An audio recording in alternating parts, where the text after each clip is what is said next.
दोस्तों, M pocket एक ऐसा इंस्टेंट पर्सनल लोन एप्लीकेशन है जहां पर स्टूडेंट भी पर्सनल लोन के लिए अप्लाई कर सकते हैं। बस इसमें अप्लाई करते वक्त कुछ ऐसी जरूरी स्टेप दी गई है। इसमें अगर आपकी कोई गलती हो जाती है तो यहाँ पर से आपको लोन अप्रूवल मिलने के चांसेस कम हो जाते हैं। तो इसीलिए इसके अप्लाई प्रोसेस को ध्यान से समझेगा और यहाँ पर अप्लाई करने से पहले इसमें एलिजिबिलिटी क्राइटेरिया क्या है और यहाँ पर आपको रेट ऑफ इंटरेस्ट कितना लगेगा उसे भी आपको समझना पड़ेगा। अब यहाँ पर अप्लाई करने के लिए आपको करना क्या है, एम पॉकेट एप्लीकेशन को आपको प्ले स्टोर से डाउनलोड कर लेना है। जैसे आप ऐप को डाउनलोड करके ओपन कर लोगे इस तरह से इंटरफेस आपको दिखाई देगा। अब जैसे कि मैंने जब यहाँ पर लोन के लिए अप्लाई किया था तो यहाँ पर जब हम अप्लाई करते हैं तो हम यहाँ पर स्क्रीनशॉट नहीं ले सकते, इसलिए मैंने दूसरे मोबाइल पर प्रोसेस किया और किसी दूसरे मोबाइल से फोटो लिए है ताकि आपको मैं प्रोसेस दिखा पाऊं। तो इसलिए हो सकता है कि थोड़े जो यहाँ पर के फोटो है ये आपको क्लियर ना दिखाई दे, लेकिन थोड़ी सी चीजें आपको यहाँ पर एडजस्ट करनी है। तो आप जैसे कि देख पा रहे हो यहाँ पर आपको नीचे कंटिन्यू पर क्लिक कर देना है। अब यहाँ पर से कुछ परमिशन है, नीचे आपको गेट स्टार्ट पर क्लिक कर देना है। अब यहाँ पर आपको अपना मोबाइल नंबर डालना है और नीचे गेट ओटीपी पर क्लिक कर देना है। अब आपके मोबाइल नंबर पर एक ओटीपी आएगा और आपका मोबाइल नंबर यहाँ पर वेरीफाई हो जाएगा। जैसे वेरीफाई हो जाता है अब आप जैसे कि देख पा रहे हो कंटिन्यू विद गूगल एसएसओ, इस पर आपको क्लिक करना है। अब आपके मोबाइल में जितनी ईमेल आईडी होंगी वो आपको दिखाई देंगी। अब जिस ईमेल आईडी से आप लॉगिन करना चाहते हो वो ईमेल आईडी आपको सिलेक्ट करना है। फिर इस तरह से इंटरफेस खुल जाता है। अब आप जैसे देख पा रहे हो यहाँ पर 4 कैटेगरी दी गई है जो कि पर्सनल लोन के लिए अप्लाई कर सकते हैं। पहली है सैलरीड एम्प्लॉय, यानी कि जो कहीं पर जॉब करते हैं उनकी फिक्स सैलरी आती है।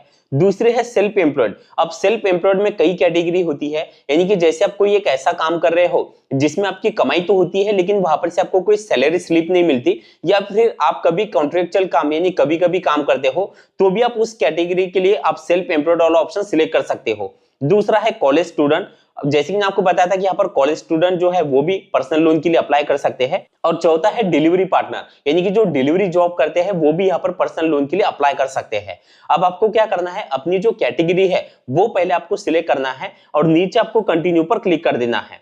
जैसे आप कंटिन्यू पर क्लिक कर दोगे अब आप जैसे कि देख पा रहे हो do you have a referral code. अब रेफरल कोड वैसे ऑप्शनल है, आपने नहीं डाला तो भी चल जाएगा। नीचे आपको स्किप पर यहाँ पर क्लिक कर देना है। अब यहाँ पर से आपको लैंग्वेज सिलेक्ट करनी है और कंटिन्यू पर क्लिक कर देना है। अब आप जैसे कि देख पा रहे हो अब यहाँ पर से कुछ जरूरी स्टेप दी गई है जिसमें आपको कोई भी गलती नहीं करनी। अब आपको करना क्या है, आपको नीचे स्टार्ट एप्लीकेशन पे क्लिक कर देना है। अब यहाँ पर आप जैसे कि देख पा रहे हो दो ऑप्शन आपको दिखाई देंगे, पहला है वीडियो केवाईसी और दूसरा है डिजी लॉकर वेरिफिकेशन। अब जैसे कि यहाँ पर आपको दो ऑप्शन दिए गए हैं वेरिफिकेशन के लिए, अगर आप वीडियो केवाईसी के जरिए करना चाहते हो तो भी आप कर सकते हो, लेकिन मैं यहाँ पर आपको एक ही चीज प्रेफर करूंगा कि आप डिजी लॉकर वेरिफिकेशन के जरिए करिए क्योंकि ये प्रोसेस जल्दी हो जाता है। आप चाहे तो वीडियो केवाईसी भी कर सकते हो। अब जैसे कि यहाँ पर मैं डिजी लॉकर का आपको कराकर दिखाता हूं, तो जैसे आप डिजी लॉकर वेरिफिकेशन पर क्लिक करोगे नीचे आपको कंटिन्यू पर क्लिक कर देना है। अब इस तरह से इंटरफेस खुल जाएगा। अब यहाँ पर आपको नीचे कंटिन्यू पर क्लिक करना है। अब आप जैसे कि देख पा रहे हो वेरीफाई विद डिजी लॉकर, इस पर आपको क्लिक करना है। अब आपके आधार कार्ड का नंबर यहाँ पर आपको डालना है और नेक्स्ट पर क्लिक कर देना है। अब यहाँ पर आपके आधार कार्ड के साथ जो नंबर लिंक है उस पर एक ओटीपी आएगा, वो ओटीपी डाल के सबमिट पर क्लिक कर देना है। अब यहाँ पर आपको अपने डिजी लॉकर का जो 6 डिजिट पिन है वो डालना है। अब हो सकता है कुछ लोगों का डिजी लॉकर पे अकाउंट बना हुआ ना हो, तो आपको पहले डिजी लॉकर पे अकाउंट क्रिएट कर लेना है। वहां पर जब आप अकाउंट क्रिएट करोगे तो एक 6 डिजिट पिन भी क्रिएट करना होता है। और अगर आपका अकाउंट पहले से बना हुआ है लेकिन आपको पिन याद नहीं है तो नीचे फॉरगेट माय पिन का भी ऑप्शन है, आप यहाँ पर से अपना पिन जो है वो भी रिकवर कर सकते हो। तो जैसे आप पिन डाल दो डन पर क्लिक कर देना है। अब आप जैसे कि देख पा रहे हो यहाँ पर आपको आधार कार्ड और पैन, इसके आगे आपको जो छोटे बॉक्स दिखाई दे रहे हैं इसमें आपको क्लिक करना है और नीचे अलाउ पर क्लिक कर देना है। अब आपकी जो केवाईसी है वो डिजी लॉकर के जरिए यहाँ पर हो जाएंगी। जैसे केवाईसी हो जाती है अब आप जैसे कि देख पा रहे हो योर केवाईसी वेरीफाइड, आपको नीचे टेक अ सेल्फी पर क्लिक करना है और यहाँ पर अपना एक लाइव सेल्फी आपको अपलोड कर देना है। अब इस तरह से इंटरफेस खुल जाएगा एम्प्लॉयमेंट इंफॉर्मेशन। अब जैसे कि हमने सेल्फ एम्प्लॉयड वाला ऑप्शन सिलेक्ट किया था इसलिए इस तरह से इंटरफेस हमें दिखाई दे रहा है। अगर आपने स्टूडेंट वाला ऑप्शन सिलेक्ट किया होगा तो फिर आप कहां पर पढ़ाई कर रहे हो, आपकी पढ़ाई कौन सी चल रही है वो जानकारी आपको यहाँ पर डालनी पड़ेगी। तो जैसे कि हमने सेल्फ एम्प्लॉयड वाला ऑप्शन सिलेक्ट किया है तो यहाँ पर कंपनी का नाम हमें यहाँ पर डालना है, कंपनी का एड्रेस, उसके बाद पिन कोड हमें डालना है।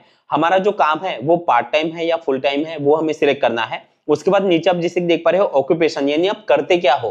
तो जैसे कि हमारे केस में हमने यहाँ पर डिलीवरी जॉब, यानी जिनके लिए मैंने यहाँ पर पर्सनल लोन के लिए अप्लाई किया है वो डिलीवरी का जॉब करते हैं, तो यहाँ पर मैंने आप ऊपर जैसे कि देख पा रहे हो कंपनी का नाम मैंने जोमेटो यहाँ पर डाल दिया है और कंपनी जो है पुणे में काम कर रही है, पिन कोड भी डाल दिया है। तो नीचे आप जैसे कि देख पा रहे हो हमने एम्प्लॉयमेंट टाइप में यहाँ पर ऑक्यूपेशन जो है वो डिलीवरी जॉब सिलेक्ट किया है और काम करके कितने साल हुए हैं वो आपको सिलेक्ट करना है और नीचे नेक्स्ट पर क्लिक कर देना है।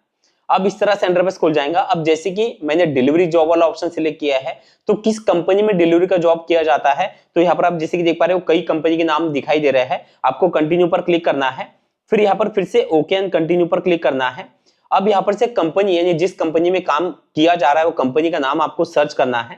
फिर आप जैसे कि देख पा रहे हो अब उस कंपनी में आपने कौन से मोबाइल से रजिस्टर किया है वो मोबाइल नंबर डालना है और नेक्स्ट पर क्लिक करना है। अब उस नंबर पर एक ओटीपी आएगा, वो ओटीपी डाल के आपको नेक्स्ट पर क्लिक कर देना है। अब आप जैसे कि देख पा रहे हो वेरिफिकेशन सक्सेसफुल, आपको ओके पर क्लिक कर देना है। अब यहाँ पर से आपकी जो बैंक डिटेल है वो आपको सबमिट करनी है। अब जैसे कि देख पा रहे हो नीचे आपको नेक्स्ट पर क्लिक करना है और आपके बैंक का नाम आपको सर्च करना है और नेक्स्ट पर क्लिक कर देना है।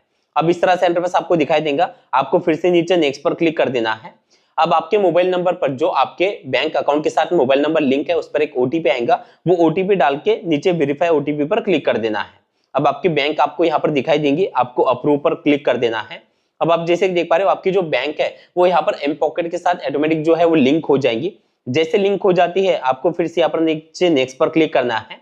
अब इस तरह से इंटरफेस खुल जाएगा पर्सनल इंफॉर्मेशन। अब यहाँ पर आपका first name, middle name, last name आपको डालना है। उसके बाद आपका जेंडर आपको सिलेक्ट करना है। उसके नीचे आपकी date of birth, marital status आपको सिलेक्ट करना है।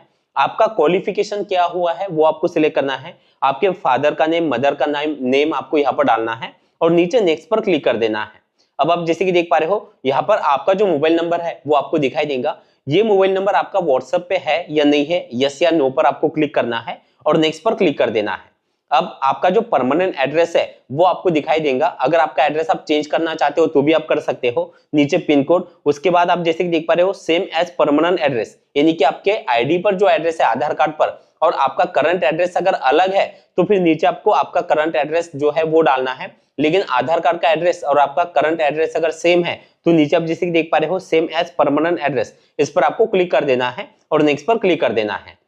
अब इस तरह से इंटरफेस खुल जाएगा। अब यहाँ पर आप जैसे कि देख पा रहे हो complete a few pending action to get a loan, यहाँ पर आपको स्टार्ट पर क्लिक करना है।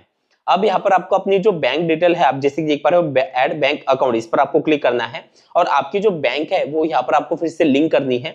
जैसे आप यहाँ पर आईएफएससी कोड डाल दोगे नीचे सर्च पर क्लिक करना है। अब आपका जो बैंक डिटेल है आपको दिखाई देगा, आपको सबमिट पर क्लिक कर देना है। अब आपके मोबाइल नंबर पर फिर से एक ओटीपी आएगा, वो ओटीपी डाल के आपको कुछ समय वेट करना है। अब आप जैसे कि देख पा रहे हो ग्रेट जॉब, आपको नीचे कंटिन्यू पर क्लिक कर देना है। अब इस तरह से इंटरफेस आपको दिखाई देगा। अब आपको कुछ समय का वेट करना है। अब आपकी जो प्रोफाइल है वो चेक की जाएगी। आपके प्रोफाइल के हिसाब से आपको यहाँ पर लोन ऑफर कितना मिला है वो आपको दिखाई देगा। अब जैसे आप कुछ समय वेट कर लेते हो, अब आप जैसे कि देख पा रहे हो यहाँ पर जिनके लिए मैंने अप्लाई किया था उन्हें 4,000 रुपए का लोन का ऑफर मिला है। वैसे उन्हें कम लोन की भी जरूरत थी, इसलिए उन्होंने यहाँ पर इस एप्लीकेशन पे लोन के लिए अप्लाई किया है। अब यहाँ पर आपको नीचे आपका टेन्योर आपको दिखाई देगा। उसके बाद आप जैसे कि देख पा रहे हो आपका जो प्रोसेसिंग फीस के चार्जेस है वो कट होकर आपके अकाउंट में पैसा कितना ट्रांसफर होगा वो आपको दिखाई देगा। आपको नीचे गेट स्टार्ट पर क्लिक कर देना है। अब आपके ईएमआई कौन सी ईएमआई कितने डेट को है, कितने रुपए की है, वो यहाँ पर आपको देख लेना है, चेक कर लेना है और ओके पर क्लिक कर देना है। अब जो बैंक अकाउंट आपने सबमिट किया है उस बैंक अकाउंट में कुछ समय के अंदर आपका जो लोन है वो ट्रांसफर हो जाएगा। तो इस तरह से आप एम पॉकेट में घर बैठे पर्सनल लोन के लिए अप्लाई कर सकते हो। वीडियो आपको कैसा लगा कमेंट में जरूर बताना। चलिए थैंक यू सो मच, मिलते हैं अगले वीडियो में।